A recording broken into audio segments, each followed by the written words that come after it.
অনেক সরকারি কর্মকর্তার বেতন মাত্র 18,000 টাকা, অথচ ওনার দেখবেন ছেলে মেয়ে কোচিং করে 20,000 টাকা। কথা বলেন ঠিক কিনা? তাহলে ওর সংসার কিভাবে চলে? দুর্নীতি। আর কোরআনের আইন যদি প্রতিষ্ঠিত হয়ে যেত তাহলে তো দুর্নীতি করতে পারতো না।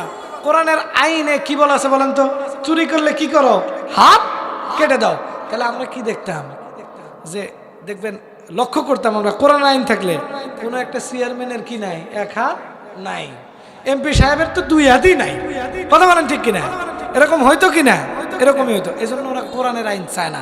এজন্য আইনুদ্দিন আল আজাদ ভাই খুব সুন্দর ভাষায় বলেছেন, কোরআনকে জীবনের সাথী করে নিতে হবে। এজন্য বলেছেন, সমাধান চাও যদি জীবনে মরণে, ফিরে চাও খুঁজে নাও চোখ রাখো।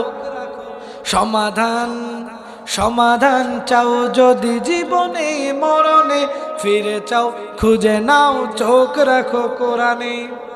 তবেই পাবে সুখ শান্তির ঠিকানা, তবেই পাবে সুখ শান্তির ঠিকানা, যদি মেনে নাও তুমি মনেই প্রাণে। সমাধান চাও যদি জীবনে মরণে, ফিরে যাও খুঁজে নাও চোখ রাখো সমাধান। এত চির অম্লান চির মুক্তির ডাক, এই যে মহাবাণী খোদারি কালামে পাক। লিল্লাহে তাকবীর। এই দুনিয়া আর সেই দুনিয়া, এই দুনিয়া আর সেই দুনিয়া, মুক্তি পাবে তুমি দো জাহানে।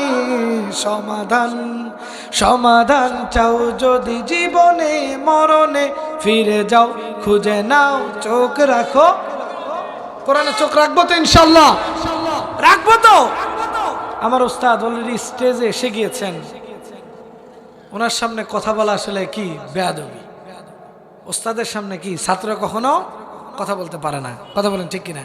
তা আমি কথা বেশি বাড়াবো না, সামান্য একটু ওই যে দাসীর অল্প একটু আটকে আছে, এটা বলেই ইনশাল্লাহ শেষ দিব। প্রিয় ভাইরা, যেটা বলতেছিলাম, এই যে বিবি আসিয়ার দাসী মাসি, তার যখন 2য় নম্বর সন্তান, 6 বছরের সন্তানটাকে যখন আগুনের মধ্যে নিক্ষেপ করা হলো, এই মাসিটা কান্দে আর কান্দে, আর ভাবতেছে, গো আল্লাহ, দুনিয়ায় আর কত জুলুম সহ্য করতে হবে রে আল্লাহ। ও গো আল্লাহ, আমাদের কি ইসলাম প্রতিষ্ঠিত হবে না? এভাবে ইসলাম দুনিয়াতে এসেছে। এই যে দাসী যে বিসর্জন দিয়েছে, 3 জন সন্তানকে কিভাবে আগুনে নিক্ষেপ করা হলো, সহ্য করেছে বিদায় আজকে মুসলমান, আমরা মুসলিম হিসেবে পরিচয় দিতে পারি। কথা বলেন ঠিক কিনা? এই মাসে তার যে একদম ছোট্ট সন্তান ছিল, এই ছোট্ট সন্তানটাকে আগুনে নিক্ষেপ করা হলো। ছোট্ট সন্তানটা আগুনের মধ্যে সাঁতার কাটতেছে, আর বারবার ডাক দিয়ে বলতেছে, ও গো মা, তুমি কোনো চিন্তা করিও না, তোমার সাথে জান্নাতে দেখা হবে।